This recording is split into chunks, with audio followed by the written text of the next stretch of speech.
Buenas, hola. Muy buenas tardes, ¿cómo les va? ¿Todo bien? ¿Me escuchan? Sí, ahora sí, perfecto. Bien. Bien, simplemente que tengan una buena tarde, Igualmente. fresquito, pero hay sol, aprovechen. Buen Buenísimo, programa. hasta mañana. Chau, chau. Gracias. Y muy buenas tardes para todos en casa, ¿cómo les va? Fue el cumpleaños de uno de nuestros queridísimos compañeros el domingo. Feliz cumpleaños atrasado, ¿cómo le va? Muy bien. Casi, Oh. casi triple seis. Ni con un año más adquiere simpatía. Claro, claro.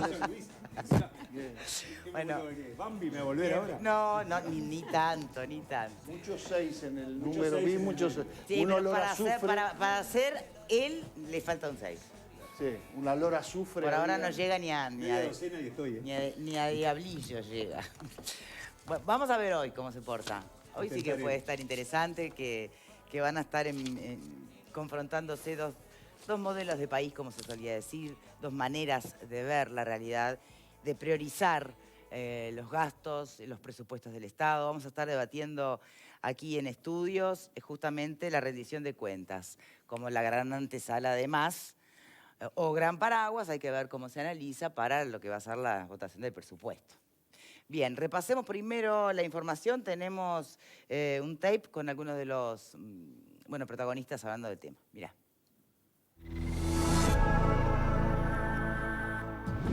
Estamos presentando una rendición de cuentas que termina con el déficit fiscal más alto de los últimos 30 años, que tiene su correlato en una deuda que ha aumentado en términos del producto. Terminamos con una actividad muy deprimida en el año 2019, un trimestre que presenta una caída con respecto a su trimestre anterior, y toda esta situación que ha tenido su reflejo en lo que es el mercado laboral. En el año 2019 se perdieron 10.000 puestos de trabajo. Dada esta situación que nos deja la rendición de cuentas del año anterior, es que decimos que no compartimos la política económica que estuvo detrás de estas cifras. La prioridad son las políticas sociales. Para sostener esas políticas sociales a lo largo del tiempo es necesario tener unas finanzas públicas más sólidas. Y a nosotros nos parece que en esta rendición de cuentas, por ejemplo, no se trae un solo dato de referencia de la región. Es decir, el Uruguay sí aumentó su déficit fiscal y ese es un problema que hay que manejarlo, pero ¿cómo le fue a los países vecinos? ¿Cómo le fue al mundo? El Frente Amplio no dice que no tenemos problemas para manejar un déficit. Lo que dice es que el relato del gobierno trata de instalar de que el Uruguay hizo todo mal, cuando en realidad eso no es así. Porque lo que le ha presentado a los inversores internacionales es lo contrario que viene y le presenta al Parlamento de la República. Ahora se está discutiendo por parte del Frente Amplio de que esta rendición de cuentas no está contextualizada, no tiene el contexto de qué es lo que está sucediendo a nivel de la región y a nivel del mundo. A pesar de hacer ese relato, el gobierno del Frente Amplio lo que decidía era gastar más. Cada vez gastaba más, todos los años incrementaba el gasto. Y como la economía no crecía a lo que quería el gobierno del Frente Amplio o proyectaba el gobierno del Frente Amplio, esto lo que provocaba era que la brecha del déficit se incrementara.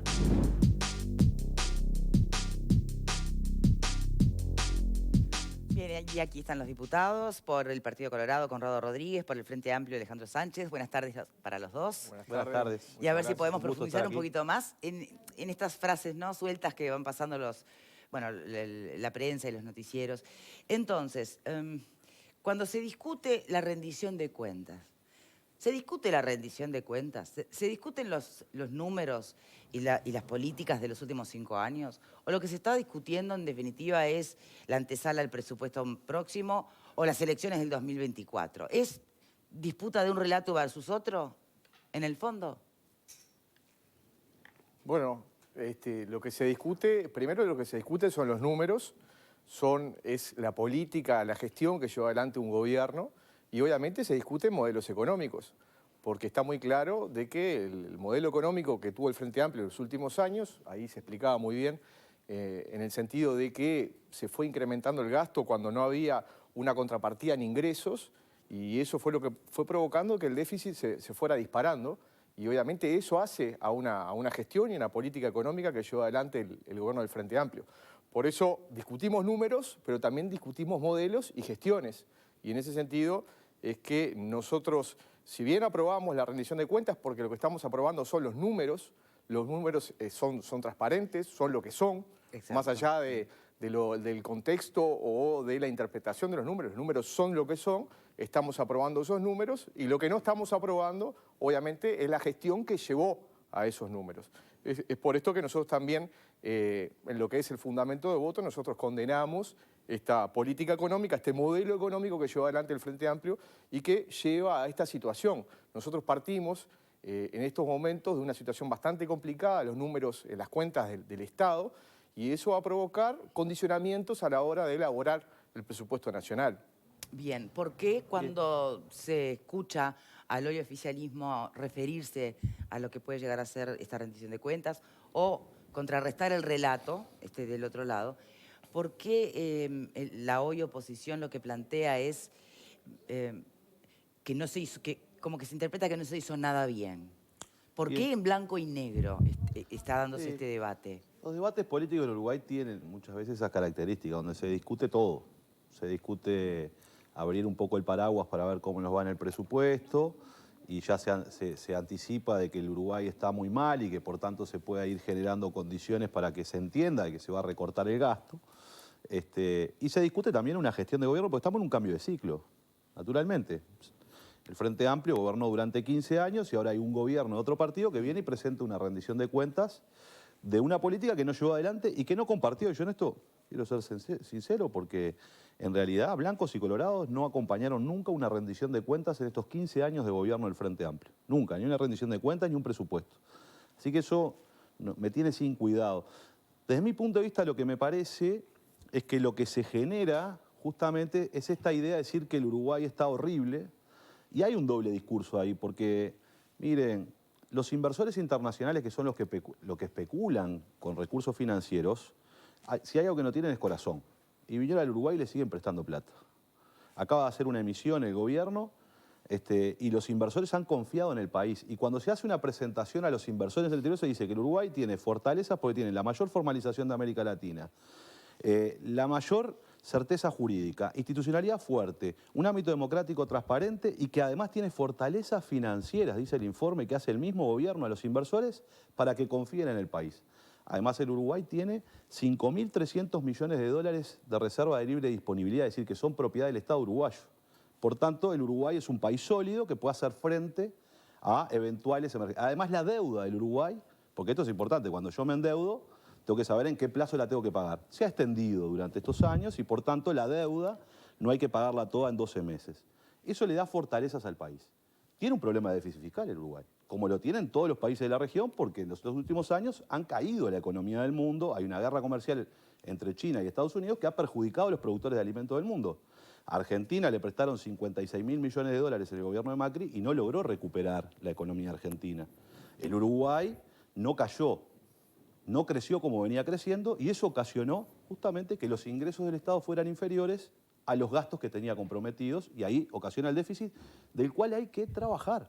Nosotros decimos, el déficit es un problema en el país y hay que equilibrar las cuentas. Hay dos formas, a motosierra, con un alto sufrimiento de la gente, o con pulidora, a efectos de que se pueda licuar ese déficit en 5 años y esto no genere más pobreza, desempleo y destrucción de empresas. Parece que ese es el debate político más de fondo que estamos teniendo aquí. Bien, después vamos a, por supuesto, abrir el panel y analizar si la cosa va por la diferencia entre motosierra o pulidor. Se entiende perfecto la metáfora es buena, ¿verdad? Es buena. La metáfora es buena. Esta rendición de cuentas además tiene una otra particularidad. Lástima que en los últimos 5 años no aplicaban la pulidora. No, Bueno, es verdad. A pesar de que Astori decía para ahí que va había la que curar el pregunta, ¿no? déficit. Para ahí va la pregunta. Con eso mismo que planteaba Sánchez, si esta lógica flexible de análisis, como honesta, ¿no? También se hace a la hora del análisis para atrás. Cuando dice a partir de estos números, bueno, en el cómo se llega a estos números. Y por otro lado, para Rodríguez,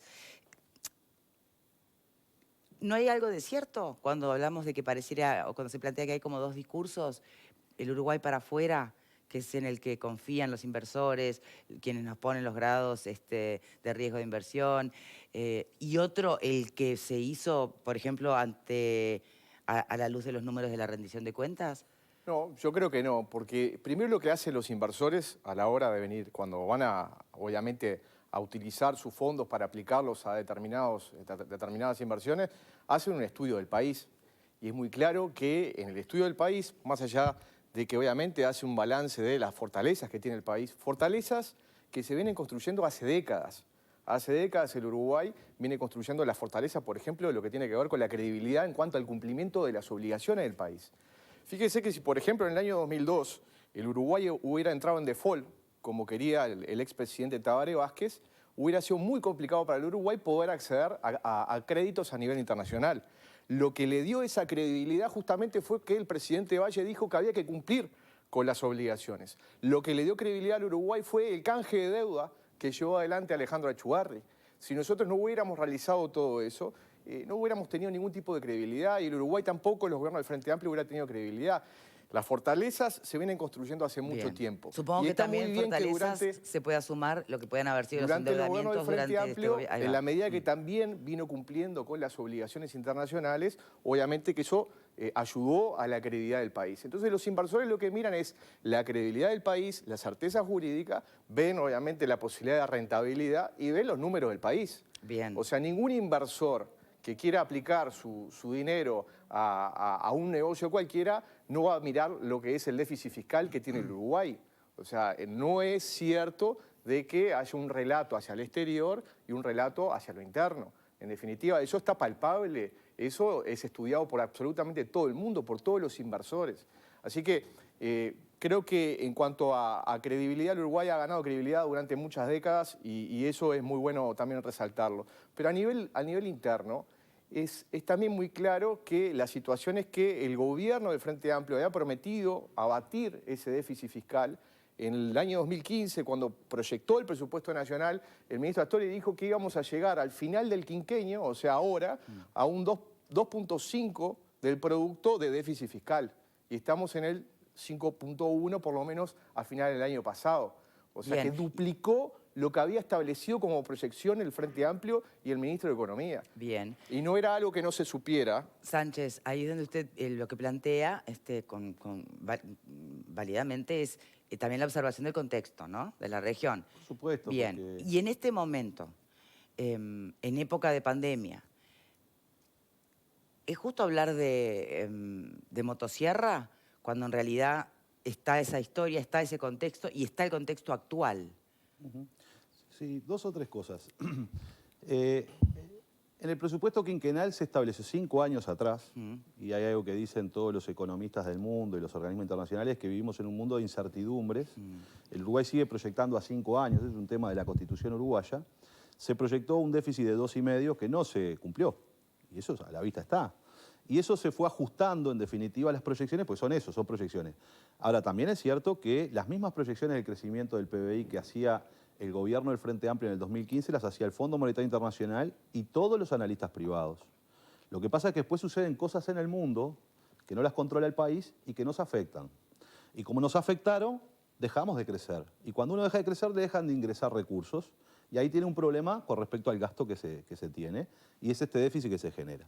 Sobre la situación de la motosierra, yo lo que digo es, en marzo comenzó a aplicarse un decreto de recorte del 15% del presupuesto público. Ya en marzo, todavía no llegó el presupuesto y ya está aplicándose un decreto del recorte que establece que todos los organismos, salvo el Ministerio de Defensa, porque el general Manini pataleó y lo excluyeron, que se recorta el 15% de lo que se gastó en el año 2019. Entonces, eso ya está afectando. Hace poquito salieron los actores de la ciencia que también eran recortados y que ahora también el gobierno, en muy buena decisión, decidió dejar postergar ese recorte. Postergar el recorte, no aportar más a la ciencia y la tecnología. Postergarlo. El Frente Amplio le ha planteado al gobierno, en definitiva, que en un momento de pandemia lo que hay que hacer es expandir el gasto. No solo el Frente Amplio. Vino el Fondo Monetario Internacional a decirle al país que somos tacaños. El fondo, que son, si se quiere, los más dogmáticos con respecto al ajuste, dicen, miren, y viene la CEPAL y nos dice, ustedes son los últimos de la tabla en América Latina en aportar recursos a las empresas y a las familias para asistir en la situación de la pandemia. Bueno, también somos un país que no está igual que el resto de América Latina, supuesto, ni en la crisis sanitaria ni económica. Pero ¿por qué? ¿Por qué? Por esto que estamos discutiendo recién, por el gasto que se llevó adelante, en donde logramos que el FONASA cubriera a toda la población y todos tuviéramos un prestador médico, porque logramos la formalización de la economía más grande, en definitiva, que todavía queda un 25% de trabajadores informales, pero eran del 40%, porque logramos inversiones que permitieron, por ejemplo, expandir la matrícula universitaria, realizar más de 500 refacciones edilicias a nivel educativo, y logramos algo muy importante que es parte del déficit. 140 millones de dólares se gastaron para que 40.000 mujeres que no se podían jubilar se jubilaran porque se flexibilizaron las normas para jubilarse. Y esas mujeres no se podían jubilar, entonces se le dio un año de jubilación por cada hijo nacido, y eso les permitió jubilarse a esas personas. 55.000 adultos mayores dejaron de ser pobres. ¿Por qué? Porque se aumentaron las jubilaciones mínimas. Ahí están los gastos. A mí me pueden decir, siempre se puede gastar mejor. Lo que no comparto, y yo volvería a votar nuevamente, si a mí me ofrecen votar nuevamente esos 140 millones de dólares para que esas mujeres que trabajaron toda su vida pero que no le hicieron los aportes, no se podían jubilar, se jubilen, lo voy a votar de vuelta. Porque un país tiene que cerrar con las cuentas claras, con las cuentas equilibradas, pero con la gente adentro, Pero no con la gente afuera. ¿Pero y cerró? Y el Uruguay hoy puede manejar ese déficit. Hoy Bueno, lo podemos justamente manejar. la reforma de la Seguridad Social, la ley 18.395, que estableció un incremento notorio en las altas jubilatorias, lo que provocó fue el agujero de BPS. El BPS incrementó su déficit a razón de 100 millones de dólares por año, y ahora nosotros estamos hablando de una reforma de la Seguridad Social por ese déficit acumulado que tiene el BPS. Entonces, esa reforma, de la cual habla el diputado Sánchez, que obviamente que a uno siempre le gusta, quiere que la gente pueda tener protección social, que pueda tener protección por parte de la Seguridad Sí, por eso Social. derecho, ¿no? Pero hay un tema, Pacha, hay un tema que es un tema de financiamiento. No solamente se le computó un año por hijo a las mujeres para que pudieran acceder más rápidamente a las jubilaciones, sino que se terminaron bajando la cantidad de años de servicio para poder acceder a una jubilación. También. La reforma del año 95 ya estableció 35 años de servicio, la reforma del año 2008 estableció 30 años de servicio. Fíjense que en la actualidad el promedio de vida, la expectativa de vida llega casi a los 80 años. Una persona que se jubila a los 60 tiene 20 años de cobro jubilatorio. Y eso es lo que también ha provocado ese desfasaje entre ingresos y egresos. Entonces, todo esto incrementa.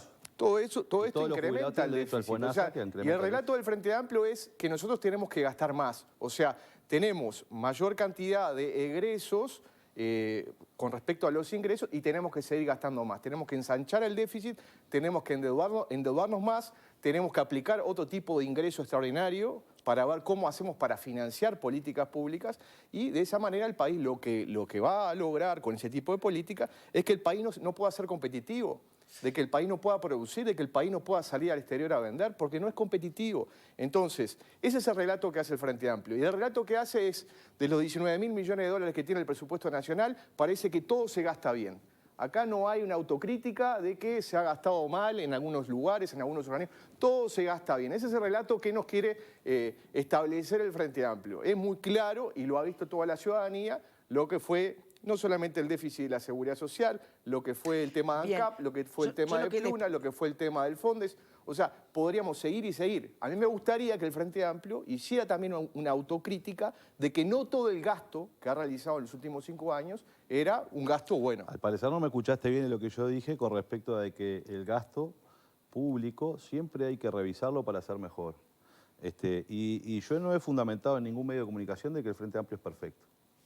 Es más, cometió un montón de errores en su gestión. Pacha, eso se dijo en la comisión. Sí, también. Algunos diputados del Frente Amplio lo dijeron en la comisión. Yo fui uno de los Le preguntaban a la ministra... Y yo fui uno de los que dije, pero dígame ¿sabes usted cuál es importante? ¿en qué se gastó mal?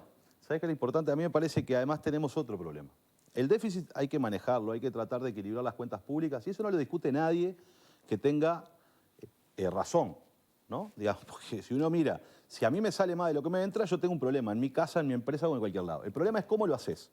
Si a mí me sale más, yo gasto más plata de lo que me ingresa en mi casa, tengo que priorizar. Si priorizo la comida de mis hijas, el abrigo de mis hijas, o si salir afuera a cenar todos los días. Eso se llama priorizar el gasto que yo tengo. Y eso hay que hacerlo en el tiempo El y hacerlo de manera... gasto social está totalmente Ahora, priorizado. hay un problema... ¿Y cuál hay un sería la problema, diferencia de priorización entre este gobierno y el anterior? Bueno, porque en definitiva, por ejemplo, ya el decreto de marzo... Porque el capital tampoco lo grabó el Frente Amplio. No, lo a los grabó, sí. empresarios, de alguna manera, Se más o grabó menos el se viene capital. manejando los El mismos capital criterios. se grabó. El capital se graba. ¿Cómo se Y grabó? Y sí, con el IRAE.